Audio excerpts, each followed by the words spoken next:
দাঁড়ায় আছেন। সুমাইয়াকে ডেকে নিয়ে আসা হলো। সুমাইয়া আসার পর মনটা নরম করে দেন আমার ভাইরা। আল্লাহর গোলামেরা, সন্তান সামনে, মাকে ডেকে নিয়ে আসা হলো। মা নজর করে দেখতেছে আম্মারের হাতের নখগুলো সব একটা একটা করে তুলে ফেলা হয়েছে। আম্মারের পিঠের চামড়াগুলো সব আল্লাহর বান্দারা একটা একটা করে উঠায় ফেলা হয়েছে। আম্মারের পিঠ দিয়ে রক্তগুলো ঝরে, আম্মারের শরীর দিয়ে টপ টপ টপ টপ করে রক্তগুলো জমিনে পড়তেছে। আমার ভাইরা, সুমাইয়া ডাক দিয়ে বলে, ও আম্মার, চিন্তা করিস না, আমারে তোর সান্ত্বনা দেওয়ার জন্য নিয়ে আসা হয়েছে। যে আল্লাহর কালেমা পড়ার পর, যে আল্লাহর জিকির করার পর রক্ত ঝরানো যায়, আল্লাহর বান্দা চিন্তা করিস না, আমি এই মুহূর্তে তোর আল্লাহর কালেমা গ্রহণ করে নিলাম।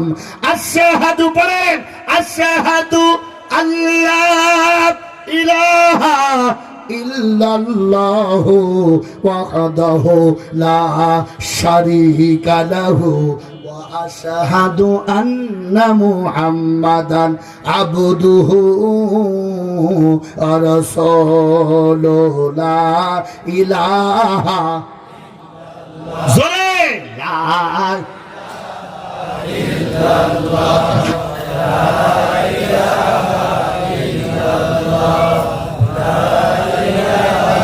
আমার ভাইরা, আমার বন্ধুরা, এই দুনিয়ায় সবচাইতে বেশি ভারী সন্তানের কাঁধে বাবার লাশ। সুমাইয়া দেখতেছে আমার ভাইরা আম্মারের রক্তগুলো টপ টপ করে জমিনে পড়তেছে। সুমাইয়া এই দৃশ্য দেখে কালেমা পড়ে নিল। ভাইরা আমার, কালেমা পড়ার সঙ্গে সঙ্গে আবু জেহেলের পায়ে ছিল। আল্লাহর বান্দারা কাঠের খড়ং, এই কাঠের খড়ঙের জুতা দিয়ে সুমাইয়ার বুকের উপরে লাথি দিয়ে জমিনে ফেলে দিল। সুমাইয়া জমিনে পড়ে গেল। ডাকতে বলতেছে, সুমাইয়া ঈমান ছাড়বে কিনা বল। সুমাইয়া বলতেছে, আবু জেহেল, একজন মায়ের সামনে তার সন্তানের এই আর্তনাদ, মৃত্যুর জ্বালা যন্ত্রণা যেই মা দেখতে পারে, ওই মার কলিজা থেকে আল্লাহর বান্দারা প্রাণ চলে যেতে পারে, কিন্তু আল্লাহর কালেমা ছাড়ার কোনো সম্ভাবনা নাই। বলেন সুবহানাল্লাহ। ভাইয়ের আমার, এই কথা বলেন সঙ্গে সঙ্গে অনেক বড় ঘটনা। আল্লাহর গোলামেরা সুমাইয়াকে আঘাত করার জন্য চারজন সৈন্যকে ওরা ধরে নিয়ে আসলো। একজন হাত ধরলো, একজন আর এক হাত ধরলো। আল্লাহর বান্দারা তৃতীয় জন একটা পা ধরলো, চতুর্থ জন আর একটা পা ধরলো। চারজন ধরে শূন্য করে ফেললো। আমার ভাইরা, আবু জেহেল ডাকতে বলেন, সুমাইয়া ঈমান ছাড়বে কিনা বল। সুমাইয়া মুস্কি মুস্কি হাসি দেয়। যত অত্যাচার হোক না কেন, সুমাইয়ার কলিজা থেকে আল্লাহর কালেমা উড়বে না। সুবহানাল্লাহ বলবেন না? ভাইয়ের আমার, এই কথা বলেন সঙ্গে সঙ্গে চারজন সৈন্য সুমাইয়াকে শূন্য করে ফেললো। আল্লাহর বান্দারা, আল্লাহর গোলামেরা, আবু জেহেল নিজের হাত দিয়ে সুমাইয়ার পেটের উপরে চাপতে ধরে কাপড়গুলো একটা একটা করে ছিঁড়তে লাগলো। আমার ভাইয়েরা, সুমাইয়ার দেহের সব কাপড়গুলো খুলে ফেললো। সুমাইয়া ডাকতে বলে, আল্লাহ, ঈমান আনার কারণে ইজ্জত রাখতে পারলাম না, ও গায়েবের মালিক, আমি সুমাইয়া আমার ইজ্জতের দায়িত্ব তোমার উপরে দিয়ে দিলাম। আমার ভাইয়েরা, আল্লাহর বান্দারা ইজ্জত হানি করার পরেও তারপরেও ক্ষান্ত হয় নাই। আবু জেহেল ডাকতে বলে, সুমাইয়া বল বল, ঈমান ছাড়বে কিনা। সুমাইয়া ডাক দিয়ে বলে, এই দুনিয়ার যত পরীক্ষা দেওয়ার দরকার দাও, তারপরেও সুমাইয়ার কলিজা থেকে আল্লাহর নাম মুছা সম্ভব নয়। বলেন আল্লাহু আকবার। আবু জেহেল কি নিষ্ঠুরতার অবস্থা তৈরি করলো। ভাই আমার, দুইজন পা ধরেছিল, দুই সৈন্যকে বলল, ও সৈন্য দুইটা, সুমাইয়ার পা দুইটা শার্ট করে ফেলো। দুইটা পা শার্ট করে ফেললো। আবু জেহেলের ডান হাতে ছিল লোহার বারমা, এটাকে বলতে পারেন সাপল, কেউ বলতে পারেন খুন্তা, কেউ বলতে পারেন রডের একটা যন্ত্র, কিন্তু আল্লাহর বান্দার মুখটা ছিল সুসালো। হাত ডান হাত ধরলো, ডাকতে বলে সুমাইয়া ভেবে দেখ। সুমাইয়া ডাক দিয়ে বলে ভাবার কিছু নাই, আমি আমার জীবনের মালিক আমার আল্লাহকে বানিয়ে দিয়েছি। বলেন সুবহানাল্লাহ। ডান হাত দিয়ে লোহার বারমাটা শার্ট করে ধরলো। লোহার এই বারমাটা সুমাইয়ার লজ্জাস্থানের ভিতরে আমার ভাইরা চলে আঘাত করে ঢুকায় দিল। সুমাইয়ার জবান থেকে বের হয়ে গেল আল্লাহ। সুমাইয়ার লজ্জাস্থান থেকে টপ টপ টপ টপ করে রক্তগুলো জমিনে পড়তেছে। আবু জাহেল লোহার বারমাটা বের করে, আবার ঢুকায়, আবার বের করে, আবার ঢুকায়, আবার বের করে। কিতাবের ভিতরে লিখছে আমার ভাইরা, সুমাইয়ার লজ্জাস্থানের ভিতরে আবু জেহেল যখন লোহার বারমাটা ঢুকায়, ওই লোহার আগালের ভিতরে সুমাইয়ার লজ্জাস্থানের রক্ত আর গোশত গুলো যেন ছিঁড়ে ছিঁড়ে বের হচ্ছে। একবার ঢোকায় আবার বের করে। সুমাইয়া অজ্ঞান হয়ে গেছে। এই অজ্ঞান মানুষটার উপরে আমার ভাইরা লোহার বারমা দিয়ে আবার ঢুকায় আবার বের করে। হঠাৎ করে হযরতে সুমাইয়ার আল্লাহর বান্দারা জ্ঞান ফিরে আসলো। সুমাইয়া নড়তেও পারে না, তেমন কথাও বলতে পারে না। আস্তে করে ডান কাটটা কর্নারে এভাবে ঘোরায় দিয়ে দেখতেছে আমার ভাইরা লজ্জাস্থান থেকে টপ টপ টপ টপ করে রক্তগুলো ভেসে ভেসে যাচ্ছে।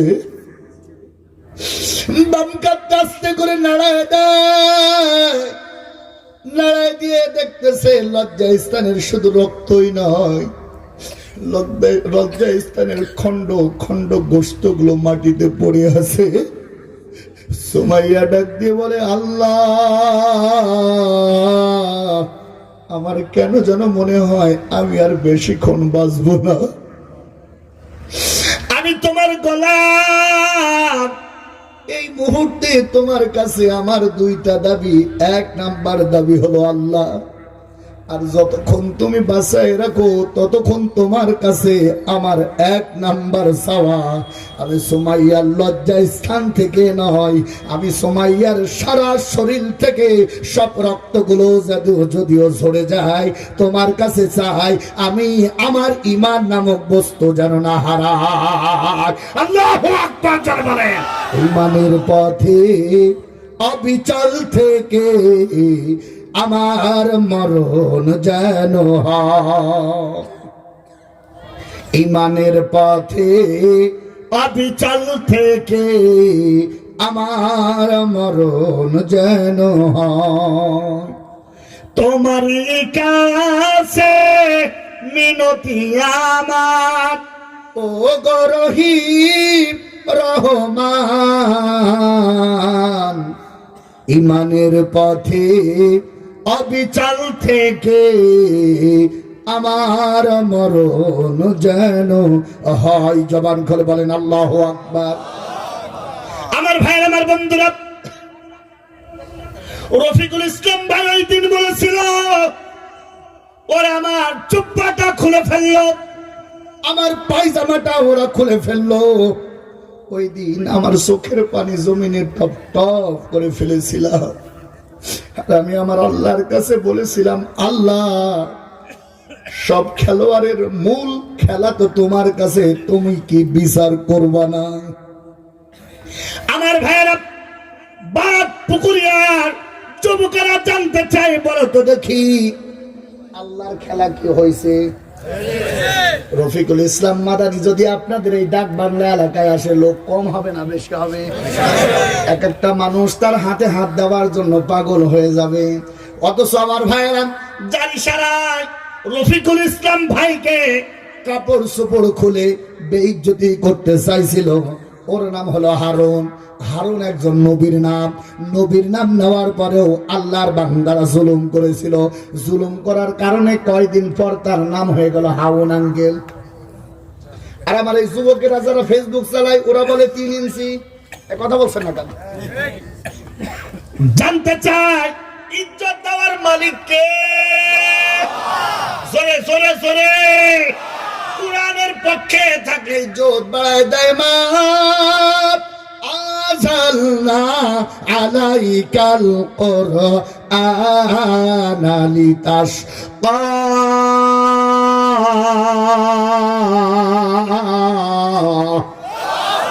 কোরআনের পক্ষে রফিকুল ছিল, আল্লাহ ইজ্জত বাড়ায় দিয়েছে। কোরআনের বিপক্ষে যারা ছিল এর ভিতরে শয়তান কালামানিক একজন। এই কথা বলছেন না? টকশুতে আসলেই বলতো সাইদি রাজাকার, তাড়াতাড়ি ওর ধর, ওর ধরে রাস্তা কর।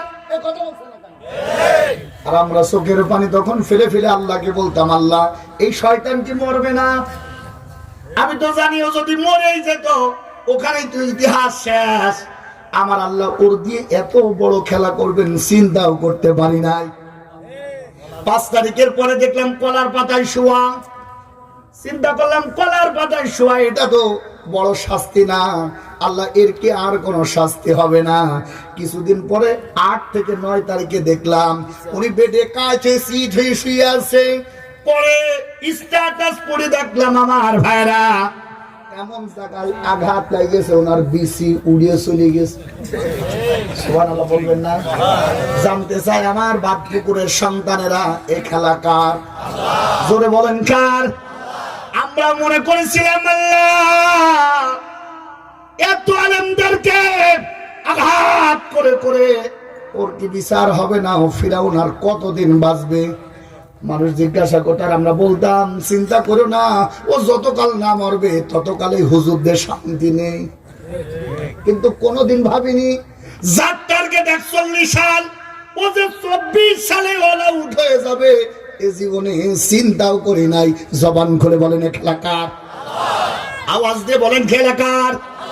কিন্তু আমার ভাইরা উনি যে ইতিহাস রচনা করে দিয়ে যাবে তাও জীবনে কল্পনা করি নাই। এই পৃথিবীর মঞ্চে স্বাধীন চিত্রে 228টা রাষ্ট্র আছে। কোন রাষ্ট্রের প্রধানমন্ত্রী চলে যায়, কারোর রাষ্ট্রপতি চলে যায়, সেনা প্রধান চলে যায়, কিন্তু এটা জীবনে এই প্রথম দেখলাম একসঙ্গে 350 জনই আউট। আমার ভাইয়েরা, আমার বন্ধুরা, কিন্তু এখনো দেখতেছি কেউ উকি উকি মারছে। তার কারণ হলো গাভী চলে গেছে, বাছুর গুলো এখনো বাংলাদেশে কয়েকটা আছে। কিন্তু এ কোন জাতের গাভী? এ কোন জাতীয় গাভী? এই ডাক বাংলায় গরু বাঁধে রাখে, এই খুঁটিতে বাছুর বাঁধেন, এই খুঁটিতে সারা রাত গাভী চিন্তা করবে আমি বাছুরের দুধ দেবো, আর সারা রাত ওই বাছুর চিন্তা করবে কখন আমার মার কাছে যাব দুধ খাবো। তাহলে বাছুর আর গায়ে কি তো মিল থাকে। কিন্তু এ কোন জাতীয় গাভী? যার বাছুর গুলো নিজে পালায় যায়। এ কথা বলে না কেন ভাই? কোন গাভী চিন্তা করে দেখেন, ওর পিছনে যারা ছুটেছেন আমার ভাইয়েরা, ও গাভী আসলে যাইতে গাভী না, ও হলো ও যাইতে গাভী।